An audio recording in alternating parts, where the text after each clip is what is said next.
Hutchison, why has my case been handed over to the official receiver who's gone on holiday and left my case in a person who just refuses to speak to me, insults me for having a speech impediment, and then just hangs up on me? It's not acceptable. The person who's handling my medical file should be medically fit to practice. I don't want to be told by this particular individual to take the matter up with the Secretary of State.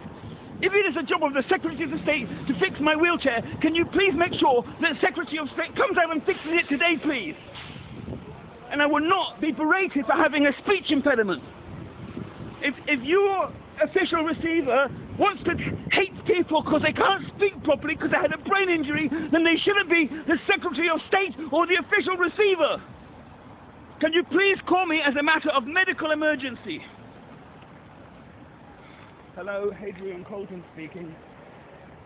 Mr. Colton, it's Alison Poppitt from the official receiver's office. Can you confirm your email address to me, please? Hold on, I'm just recovering from a seizure. One moment, please.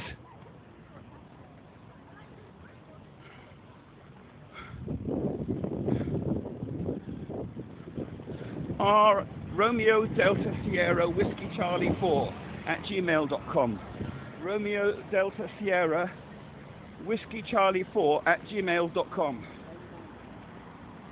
Okay, I'll forward you the email that I received from Millbrook, which contains the contact details and the information related to your file. Yes, it's very important to know they have mixed up my file with somebody else, because when I tried to speak to them on the phone, they said that when they came out, they spoke with a person who said they were my mother and that I had gone on holiday. I was not on holiday, I was at the neurologist. And on top of that, I'm 62 years old and I don't have a mother.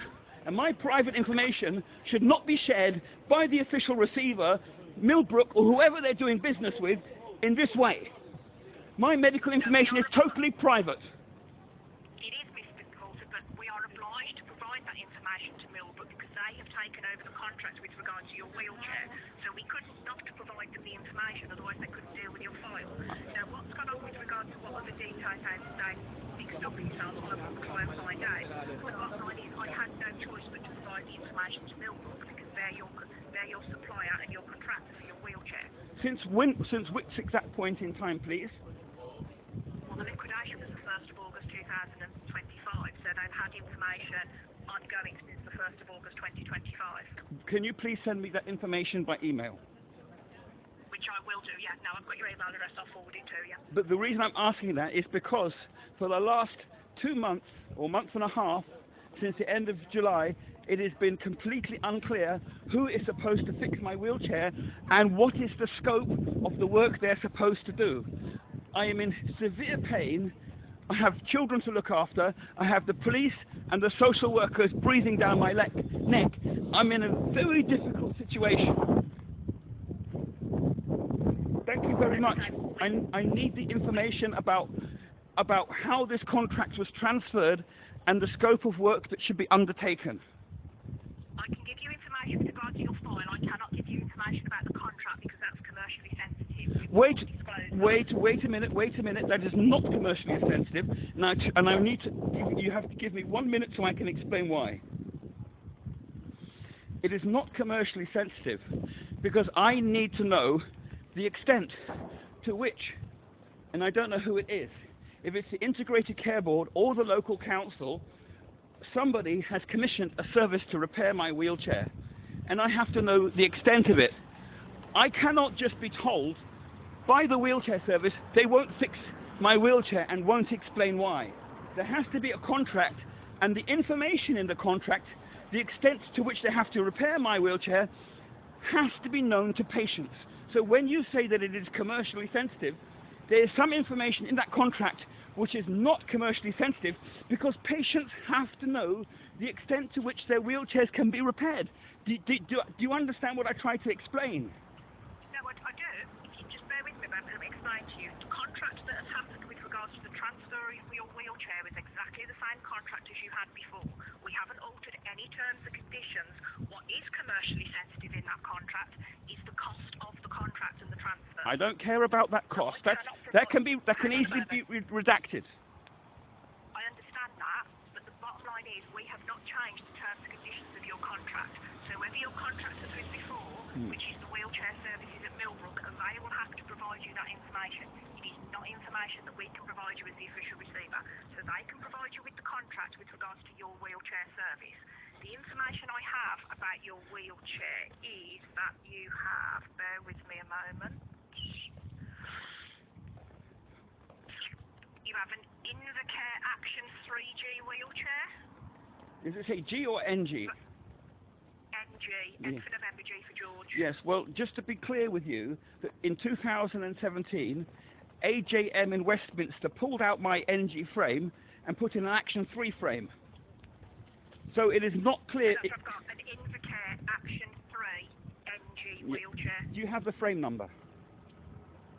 I don't, I'm afraid. Just let me have a look a moment. Hang on a moment. Yeah. I have crutches, cross brace, canvas, wheelchair solid, reflector canvas.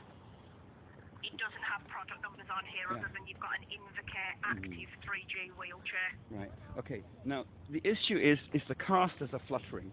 They've been fluttering for 20 years. And as... Are these the front wheels? Yes. They're called casters. They're like... Right, it's just obviously on the order, sir, it doesn't list the wheelchair, it lists each individual parts. I've got the seat, the brakes, every wheel, back wheel, the armrest. So every particular company will have a different interpretation of that contract on what they will and they won't do. So as you know, NRS are not Millbrook. So my issue is this, is that I have tried to find some ways to help the repair service to fix the casters from wobbling. And I have, hold on, so bear with me. One method is to put weights on the wheels to try and balance them that way, and another way is to put small ball bearings inside the inner tube. And when I spoke to James works at both NRS and Millbrook, and he's saying to me that this is something that the wheelchair service won't consider. Now, take it from my perspective. Every time those wheels start wobbling, it puts terrible vibrations into my spine, and I cannot go on. Are these pneumatic wheels? Yes.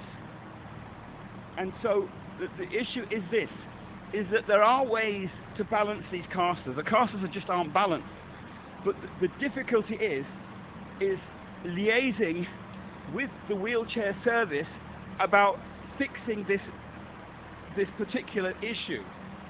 And if they're just refusing to communicate with me about fixing this problem for 20 years, it's not a new problem, then they have to explain where is it in the contract that they have signed with the council or the integrated care board that says they don't have to address this, because they just work. I don't know what's in the original contract. What I can tell you is it was Millbrook that were repairing your wheelchair before the liquidation. Before? No, it was NRS. It was subcontracted out. No, it was subcontracted out. It was subcontracted to Millbrook from NRS? Yep. Really? On what date was that subcontract done? I don't know. I don't have that information to hand, but the records look like it was subcontracted out. I've got a contact name and a number for Millbrook. I will go and speak to the lady at Millbrook and find out what the position is. Yes. Because obviously I don't know what the original scoping document was for your wheelchair. If you can imagine, I've got hundreds of thousands of customers. I've got no idea what was attached to each person. Can you just explain to them, I need clarity on how, if anybody is prepared to sort out my casters wobbling, and can they please give me the contractual scope that they are under obligation to abide by. I don't want any commercially sensitive information. All I want to know is that if my casters are wobbling and causing me severe pain, is this something that they're supposed to address or not? And How long have you had the wheelchair you've got, sir? 13 years. Right, so it hasn't been replaced in 13 years? Yes, that's right. It cannot be replaced, because when the wheelchair was prescribed back in 2012, they used parts from 2011 that caused there to be no caster flutter. And after a certain number of years, those parts were no longer available, and so the wheelchair could no longer be properly repaired. I think after 2000 and I have to do 5 years, so 2016, and so in 2017, when AJM at Westminster replaced the frame, they couldn't find any new parts, so they had to use an old frame from 2009, and that in itself created a lot of problems because the aluminium had perished and it kept breaking. So in that, obviously in that wheelchair, it's not like an off-the-shelf wheelchair, this was another bespoke purchase, bespoke chair. It was a standard Action NG that had larger pneumatic casters put on it so that it could go over uneven ground, and then they put an Action 3 frame in. Apparently an Action 3 frame and an Action NG frame are identical, except that on the older frame it had different stem bolt housings. In 2011 the stem bolt housings changed, and I needed to have one with the older stem bolt housing because they couldn't find a way of controlling the caster flutter without those 2011 stem bolt housings. Alright, there's a note on here to say that you've got solid rear wheels. No, they're not solid. They've always been pneumatic. Well, I've got 24 times 1 3/8 rear wheel solid, and then I've got pneumatic grey tyres, and then pneumatic grey front wheels. So are the back wheels pneumatic as well? Yeah, and I don't know where you get that information from because I've never had solid tyres on my wheelchair, front or back, ever. And I've been in a wheelchair for 21 years. Have you got any other equipment in the house that will have solid wheels? No. Okay. So it's what, but I can see that you've got. I can see you've got wheels on here. Have you got crutches as well? Yep. I have crutches as well. The wheels. So there's a note on here that there's crutches and there's brakes and there's an armrest, but there is a note on here to say that you've got 24-inch tyres, pneumatic tyres, tube protection. I've got my teeth in, and then I've got pneumatic tyres, and then I've got pneumatic tyres front. Yeah. Yes, well that's the casters, the front ones, and the back ones are pneumatic. They're Marathon Plus because they have to be that strength to stop. I've got those. Otherwise, anyway.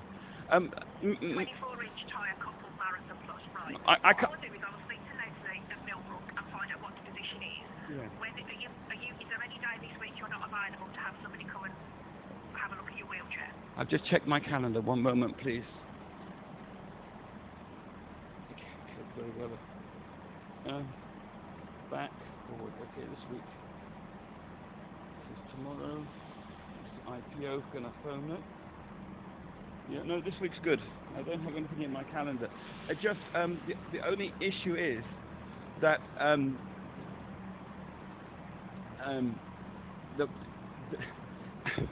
it's not. I can't really find the right words, but it's the. About 2 months ago, I lost my Guardian, and so I have to do a lot more wheelchair propulsion as a result, and that is what's caused this emergency. That's really because I have a lot more distance to cover, and if I have constantly to be trying to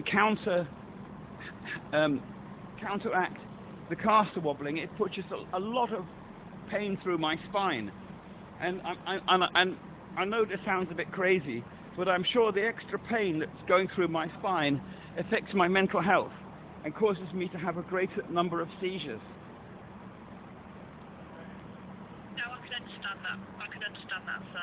Let me have a word with Leslie and I'll get somebody to come back to you and to confirm what date. If they can try and get somebody out to you this week, I'll see if they can get somebody out to you this week. If not, I'll get them to get in contact with you about arranging for somebody to come out. Yeah, and they sorry, have all the information in relation to your chair. Alison, it's just a little bit more accurate than what you're saying, because if James is saying to me they're not going to fix my casters, then they need to get a senior person from Millbrook to have a discussion with me about what the scope of the contract is, because this matter has been going on a long time. No, I understand that, but I have no idea who James is. James isn't somebody that works for the official receiver, and he's not somebody that works works for NRS. He's the guy that comes out and fixes my wheelchair. That's who he is. Right, but what I'm saying to you is, if he's been saying that to you for a number of years, then that's obviously a different position to Millbrook for now. So I need to speak to Millbrook to find out what Millbrook's position is. I want to know who in the company is responsible for liaising with me about the scope of work that has to be done. That's all. Yeah, which it will be Millbrook, but I don't know who it is, which is why I will reach out to Millbrook and speak to Millbrook and get somebody to come back to you. Yes, please. Thank you very much. All right. Your name is Rick. Is Alison? Poppitt, Poppitt. Right, Miss Poppitt, please try to find somebody who can find a resolution. Thank you very much for calling me. Okay, thanks a lot. Bye-bye. Bye-bye.